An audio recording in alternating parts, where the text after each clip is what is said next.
जय माता दी। आप सभी पर माँ भगवती की कृपा सदा बनी रहे। गुप्त नवरात्रि के तीसरे दिन माँ षोडशी अर्थात माँ त्रिपुर सुंदरी की पूजा करने का नियम है।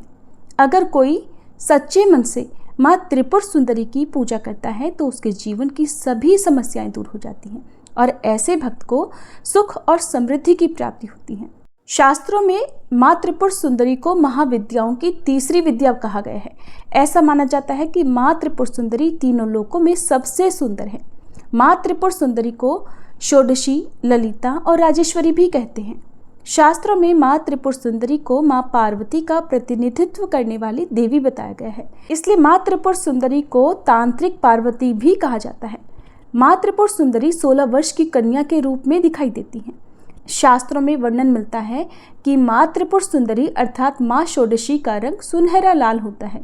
माँ दुर्गा के समस्त रूपों में से एक रूप जगत प्रसिद्ध देवी त्रिपुर सुंदरी का है।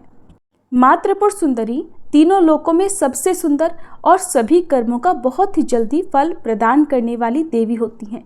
माँ त्रिपुर सुंदरी 16 कलाओं से युक्त 16 वर्ष की कन्या की तरह हजारों सूर्य का तेज अपने अंदर समाहित किए हुए हैं। माँ की पूजा करने से मनुष्य को सभी प्रकार के ऐश्वर्य और भोग की प्राप्ति के साथ ही मृत्यु के पश्चात मोक्ष की भी प्राप्ति होती है। माँ षोडशी को यौवन और आकर्षण की देवी माना जाता है। इनका पूजन करने से आकर्षण और सौंदर्यता की प्राप्ति होती है। अगर किसी के दाम्पत्य जीवन में हमेशा कलह होता हो और अगर आपका कोई प्रिय आपसे नाराज हो गया हो, समाज में मान सम्मान पद प्राप्त करने के लिए या फिर किसी व्यक्ति को सम्मोहित करने के लिए माँ षोडशी की पूजा की जाती है। इनकी उपासना करने से भोग और मोक्ष की प्राप्ति होती है। माँ की 4 भुजाएं हैं। ये अपनी भुजाओं में पाश, अंकुश, धनुष और बाण धारण करती हैं। श्रद्धापूर्वक माँ की पूजा करने से मनुष्य को सुख, शांति और समृद्धि के साथ मुक्ति भी मिलती है। अगर कोई व्यक्ति सच्चे मन से माँ त्रिपुर सुंदरी की पूजा करता है तो वो आसानी से अपने शरीर, मन और भावनाओं को नियंत्रित कर सकता है। माँ षोडशी की पूजा करने से पारिवारिक सुख और अनुकूल जीवन साथी भी प्राप्त होता है। इसलिए गुप्त नवरात्रि में मुख्य रूप से माँ षोडशी की पूजा करने का नियम है। माँ की पूजा करने के लिए सूर्यास्त से पहले स्नान करने के बाद सफ़ेद रंग के वस्त्र धारण करें। सफ़ेद ना हो तो हल्के रंग के वस्त्र धारण करके भी पूजा कर सकते हैं। अब एक लकड़ी की चौकी पर गंगा जल छिड़ककर उसे शुद्ध कर लें। उत्तर दिशा की ओर मुंह करके बैठें। चौकी पर सफ़ेद या गुलाबी रंग का वस्त्र बिछाकर माँ की तस्वीर की स्थापना करें। अगर आपके पास माँ षोडशी की माँ त्रिपुर सुंदरी की तस्वीर या प्रतिमा नहीं है तो आप श्री यंत्र की भी स्थापना कर सकते हैं। इसके बाद माँ को कुमकुम लगाएं, उन्हें अक्षत, पुष्प, फल, फूल अर्पित करें। माँ षोडशी को दूध से बना प्रसाद या खीर चढ़ाना शुभ माना जाता है। ये सभी सामग्री अर्पित करने के बाद सच्चे मन से विधि विधान से मंत्रों का जाप करके माँ की पूजा करनी चाहिए। ओम ऐं ह्रीं श्रीं त्रिपुर सुंदरिये नमः इस मंत्र का 108 जाप करना चाहिए। हाथ में पुष्प लेकर कथा पढ़नी चाहिए। कथा पढ़ने के बाद माँ षोडशी की आरती करें। सफ़ेद रंग की मिठाई या खीर से माँ को भोग लगाएं। पूजा करने के बाद सबसे अंत में पूजा में हुई किसी भी गलती के लिए माँ से क्षमा प्रार्थना करें। पूजा करने के बाद जो प्रसाद है उसे 9 साल से छोटी कन्याओं को प्रसाद रूप में बांट देना चाहिए। गुप्त रूप से ही ये प्रसाद आपको बांटना है। यदि ऐसा करना संभव ना हो, छोटी कन्या आपको नहीं मिल रही हो, किसी एक कन्या को भी आप खिला सकते हैं। परिवार में यदि कोई कन्या छोटी है तो आप उन्हें ये प्रसाद दे सकते हैं। अगर ऐसा भी संभव ना हो तो आप इस प्रसाद को गौ माता को खिला सकते हैं। पौराणिक कथा के अनुसार जब भगवान शिव ने क्रोध के कारण कामदेव को अपना तीसरा नेत्र खोलकर भस्म कर दिया था, उस समय भगवान शिव के गणों ने उस भस्म को समेटकर उसे गीला करके एक सुंदर पुतला बनाया और भगवान शिव से कहा कि हे प्रभु, इस पुतले में प्राण प्रतिष्ठा कर दीजिए। जिसके बाद भगवान शिव ने उस पुतले में प्राण प्रतिष्ठा कर दी, लेकिन वह भस्म से उत्पन्न होने के कारण उससे जो पुरुष उत्पन्न हुआ उसमें तमोगुण की अधिकता थी, जिसके बाद वह तीनों लोकों में हाहाकार मचाने लगा। उसने देवराज इंद्र के ही समान दूसरे स्वर्ग का निर्माण किया और फिर स्वर्गलोक पर भी आक्रमण कर दिया। जिसके बाद देवराज इंद्र देवर्षि नारद के पास गए। उपाय के रूप में नारद जी ने उन्हें आद्य शक्ति की विधिवत रक्त और मांस से पूजा करने के लिए कहा। देवराज इंद्र ने ऐसा ही किया, जिसके बाद देवी षोडशी का जन्म हुआ और फिर त्रिपुर सुंदरी अर्थात माँ षोडशी ने उस असुर का वध करके देवताओं को स्वर्गलोक की वापस प्राप्ति कराई। गुप्त नवरात्रि के तीसरे दिन माँ भगवती के तीसरे स्वरूप माँ चंद्रघंटा की पूजा का भी विधान है। अब जानिए माँ चंद्रघंटा की पूजा विधि और कथा के बारे में। देवी भागवत पुराण के अनुसार माँ भगवती का ये स्वरूप परम शांतिदायक और कल्याणकारी है। माँ के मस्तक पर घंटे के आकार का अर्धचंद्र है, इसी कारण देवी का नाम चंद्रघंटा पड़ा है। इनके शरीर का रंग स्वर्ण के समान चमकीला और देवी का वाहन सिंह है। देवी की 10 भुजाएं हैं, जिनमें ये कमल, धनुष, बाण, खड्ग, कमंडल, तलवार, त्रिशूल और गदा आदि जैसे अस्त्र और शस्त्र धारण करती हैं। माँ चंद्रघंटा के कंठ में सफ़ेद पुष्प की माला और शीर्ष पर रत्न जड़ित मुकुट विराजमान है। माँ चंद्रघंटा हमेशा युद्ध की मुद्रा में विराजमान रहती हैं। मान्यता है कि देवी के इस रूप की पूजा करने से भक्तों को न केवल अलौकिक शांति प्राप्त होती है, बल्कि इस लोक में और परलोक में भी परम कल्याण की प्राप्ति होती है। पौराणिक कथा के अनुसार एक बार महिषासुर नाम के एक दैत्य ने स्वर्गलोक पर आक्रमण कर दिया और उसने देवराज इंद्र को युद्ध में हराकर स्वर्गलोक पर भी अपना अधिकार कर लिया।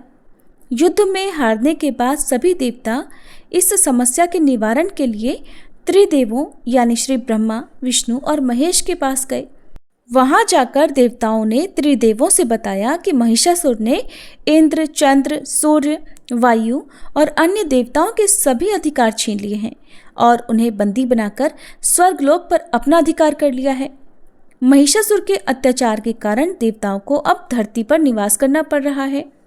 देवताओं की यह बात सुनकर त्रिदेवों को अत्यधिक क्रोध आ गया और उनके मुख से एक ऊर्जा उत्पन्न हुई। इसके बाद यह ऊर्जा 10 दिशाओं में जाकर व्याप्त हो गई। उसी समय वहां पर देवी चंद्रघंटा ने अवतार लिया। भगवान शिव ने उन देवी को अपना त्रिशूल, भगवान श्री विष्णु ने चक्र दिया। इसी तरह अन्य देवताओं ने भी माँ चंद्रघंटा को अस्त्र शस्त्र प्रदान किए। इंद्र ने माँ को अपना वज्र और घंटा प्रदान किया। सूर्यदेव ने माँ को अपना दिव्य तेज और तलवार दिए। इसके बाद देवी चंद्रघंटा को सवारी के लिए शेर भी दिया गया। अब माँ चंद्रघंटा अस्त्र शस्त्रों से सुसज्जित होकर महिषासुर से युद्ध करने के लिए निकल पड़ी। माँ चंद्रघंटा का रूप इतना विशालकाय था कि उनके इस स्वरूप को देखकर महिषासुर अत्यंत डर गया। महिषासुर ने अपने असुरों को माँ चंद्रघंटा पर आक्रमण करने के लिए कहा। सभी असुर देवी से युद्ध करने के लिए मैदान में उतर गए।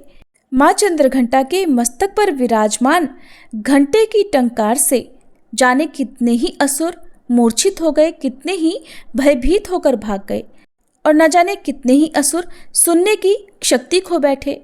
और तब माँ चंद्रघंटा ने देखते ही देखते उन सभी असुरों का संहार कर दिया। महिषासुर अपनी पूरी ताकत के साथ देवी के साथ युद्ध करता रहा और अंत में देवी ने महिषासुर का भी वध कर दिया।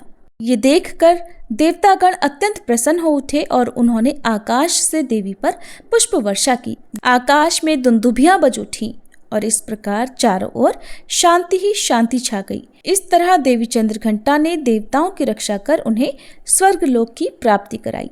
प्रेम से बोलिए चंद्रघंटा माता की जय। प्रिय श्रोताओं, अब सुनिए महिषासुर मर्दिनी स्तोत्र का हिंदी अनुवाद।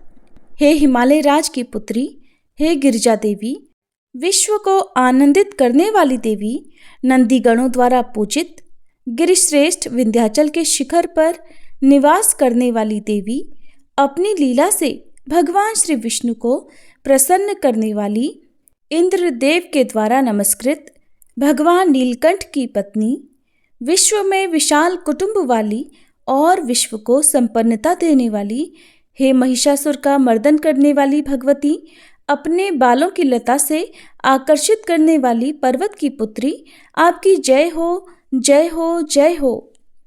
देवों को वरदान देने वाली, दुर्धर और दुर्मुख असुरों को मारने वाली और स्वयं में ही हर्षित रहने वाली, तीनों लोकों का पोषण करने वाली, शंकर जी को संतुष्ट करने वाली, पापों को हरने वाली और घोर गर्जना करने वाली, दानवों पर क्रोध करने वाली, अहंकारियों के घमंड को सुखा देने वाली, समुद्र की पुत्री, हे महिषासुर का मर्दन करने वाली, अपने बालों की लता से आकर्षित करने वाली पर्वत की पुत्री, आपकी जय हो, जय हो, जय हो।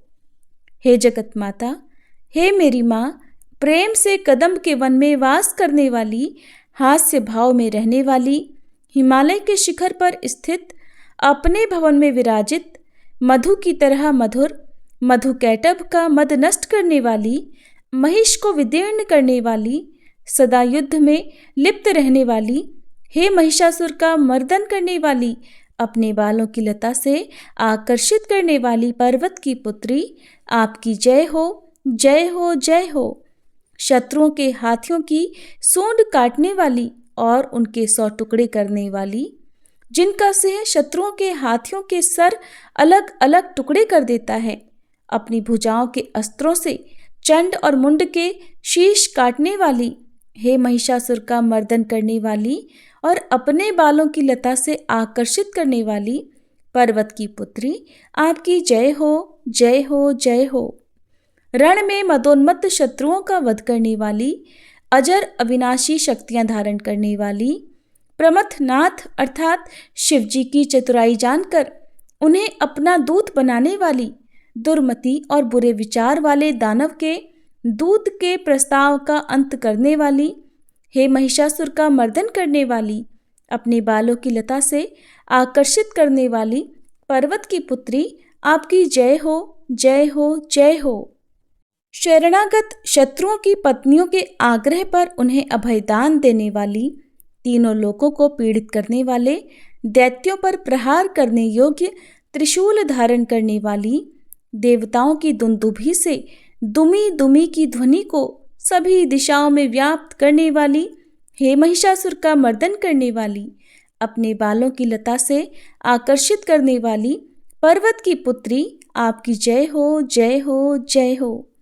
मात्र अपनी हुंकार से धूम्र लोचन राक्षस को धूम्र अर्थात धुएं के समान भस्म करने वाली, युद्ध में कुपित रक्तबीज के रक्त से उत्पन्न अन्य रक्तबीजों का रक्त पीने वाली, शुंभ और निशुंभ दैत्यों की बलि से शिवजी और भूत प्रेतों को तृप्त करने वाली, हे महिषासुर का मर्दन करने वाली, अपने बालों की लता से आकर्षित करने वाली पर्वत की पुत्री, आपकी जय हो, जय हो, जय हो। युद्ध भूमि में जिनके हाथों के कंगन धनुष के समान चमकते हैं, जिनके सोने के तीर शत्रुओं को विदीर्ण करके लाल हो जाते हैं और उनकी चीखें निकालते हैं, चारों प्रकार की सेनाओं, हाथी, घोड़ा, पैदल, रथ का संहार करने वाली, अनेक प्रकार की ध्वनि करने वाले, बटुकों को उत्पन्न करने वाली, हे महिषासुर का मर्दन करने वाली, अपने बालों की लता से आकर्षित करने वाली पर्वत की पुत्री, आपकी जय हो, जय हो, जय हो। देवांगनाओं के तत् था थेई थेई आदि शब्दों से युक्त भावमय नृत्य में मग्न रहने वाली, कु कुथ अड्डी विभिन्न प्रकार की मात्राओं वाले ताल वाले स्वर्गीय गीतों को सुनने में लीन, मृदंग की धू धुकुट धीमी धीमी आदि गंभीर ध्वनि सुनने में लिप्त रहने वाली, हे महिषासुर का मर्दन करने वाली, अपने बालों की लता से आकर्षित करने वाली पर्वत की पुत्री, आपकी जय हो, जय हो, जय हो। जय जयकार करने और स्तुति करने वाले, समस्त विश्व के द्वारा नमस्कृत, अपने नुपुर के झंझन और झिमझिम शब्दों से भूतपति महादेव को मोहित करने वाली, नटी नटों के नायक अर्धनारीश्वर के नृत्य से सुशोभित नाट्य में तल्लीन रहने वाली, हे महिषासुर का मर्दन करने वाली, अपने बालों की लता से आकर्षित करने वाली पर्वत की पुत्री, आपकी जय हो, जय हो, जय हो। आकर्षक कांति के साथ अति सुंदर मन से युक्त और रात्रि के आश्रय अर्थात चंद्रदेव की आभा को अपने चेहरे की सुंदरता से फीका करने वाली, काले भंवरों के समान सुंदर नेत्रों वाली, हे महिषासुर का मर्दन करने वाली, अपने बालों की लता से आकर्षित करने वाली पर्वत की पुत्री, आपकी जय हो, जय हो, जय हो।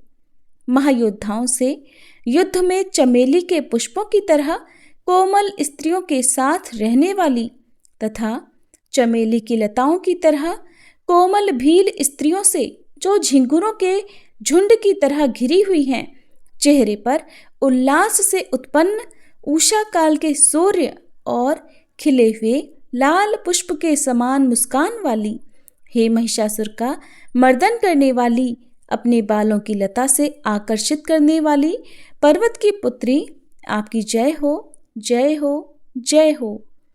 जिसके कानों से लगातार मद बहता रहता है, उस हाथी के समान उत्तेजित, हे गजेश्वरी, तीनों लोकों के आभूषण, रूप, सौंदर्य, शक्ति और कलाओं से सुशोभित, हे राजपुत्री, सुंदर मुस्कान वाली स्त्रियों को पाने के लिए मन में मोह उत्पन्न करने वाली मनमथ की पुत्री के समान, हे महिषासुर का मर्दन करने वाली, अपने बालों की लता से आकर्षित करने वाली पर्वत की पुत्री, आपकी जय हो, जय हो, जय हो। जिनका कमलदल के समान कोमल, स्वच्छ और कांति से युक्त मस्तक है, हंसों के समान जिनकी चाल है, जिनसे सभी कलाओं का उद्भव हुआ है, जिनके बालों में भंवरों से घिरे कुमुदनी के पुष्प और बकुल पुष्प सुशोभित हैं, उन महिषासुर का मर्दन करने वाली, अपने बालों की लता से आकर्षित करने वाली पर्वत की पुत्री, जय हो, जय हो, जय हो। जिनके हाथों की मुरली से बहने वाली ध्वनि से कोयल की आवाज भी लज्जित हो जाती है, जो खिले हुए फूलों से रंगीन पर्वतों से विचरती हुई पुलिंद जनजाति की स्त्रियों के साथ मनोहर गीत गाती हैं, जो सद्गुणों से संपन्न शबरी जाति की स्त्रियों के साथ खेलती हैं, उन महिषासुर का मर्दन करने वाली, अपने बालों की लता से आकर्षित करने वाली पर्वत की पुत्री, आपकी जय हो, जय हो, जय हो। जिनकी चमक से चंद्रमा की रोशनी फीकी पड़ जाए, ऐसे सुंदर रेशम के वस्त्रों से जिनकी कमर सुशोभित है, देवताओं और असुरों के सर झुकने पर उनके मुकुट की मणियों से जिनके पैरों के नाखून चंद्रमा की तरह दमकते हैं, और जैसे सोने के पर्वतों पर विजय पाकर कोई हाथी मदोन्मत्त हो जाता है, वैसे ही देवी के उरोज कलश की तरह प्रतीत होते हैं। ऐसी हे महिषासुर का मर्दन करने वाली, अपने बालों की लता से आकर्षित करने वाली पर्वत की पुत्री, आपकी जय हो, जय हो, जय हो। सहस्त्रों दैत्यों के सहस्त्रों हाथों से सहस्त्रों युद्ध जीतने वाली और सहस्त्रों हाथों से पूजित सुर तारक उत्पन्न करने वाली, उसका तारकासुर के साथ युद्ध कराने वाली, राजा सुरथ और समाधि नामक वैश्य की भक्ति से समान रूप से संतुष्ट होने वाली, हे महिषासुर का मर्दन करने वाली, बालों की लता से आकर्षित करने वाली पर्वत की पुत्री, आपकी जय हो, जय हो, जय हो। जो भी आपके दयामय पद कमलों की सेवा करता है, हे कमले, वह व्यक्ति कमल निवास कैसे न बने। हे शिवे, आपके पद कमल ही परम पद हैं, उनका ध्यान करने पर भी परम पद मैं कैसे नहीं पाऊंगा। हे महिषासुर का मर्दन करने वाली, बालों की लता से आकर्षित करने वाली पर्वत की पुत्री, आपकी जय हो, जय हो, जय हो।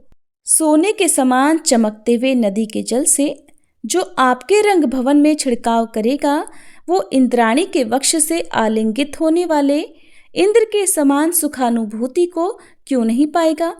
हे वाणी, हे महासरस्वते, आप में मांगल्य का निवास है, मैं आपके चरणों की शरण लेता हूँ। हे महिषासुर का मर्दन करने वाली, बालों की लता से आकर्षित करने वाली पर्वत की पुत्री, आपकी जय हो, जय हो, जय हो। आपका निर्मल चंद्र समान मुख चंद्रमा का निवास है, जो सभी अशुद्धियों को दूर कर देता है। नहीं तो क्यों मेरा मन इंद्रपुरी की सुंदर स्त्रियों से विमुख हो गया है। मेरे मत के अनुसार आपकी कृपा के बिना शिव नाम के धन की प्राप्ति कैसे संभव हो सकती है। हे महिषासुर का मर्दन करने वाली, बालों की लता से आकर्षित करने वाली पर्वत की पुत्री, आपकी जय हो, जय हो, जय हो। हे दीनों पर दया करने वाली उमा, मुझ पर भी दया कर ही दो। हे जगत जननी, जैसे आप दया की वर्षा करती हो, वैसे ही तीरों की भी वर्षा करती हो। इसलिए इस समय जैसा आपको उचित लगे वैसा करो, मेरे पाप और ताप दूर कर दो। हे महिषासुर का मर्दन करने वाली, बालों की लता से आकर्षित करने वाली पर्वत की पुत्री, आपकी जय हो, जय हो, जय हो।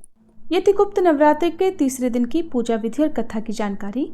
गुप्त नवरात्रि के अगले दिन की महाविद्या की कथा भी हमारे चैनल पर आप जरूर सुनिएगा।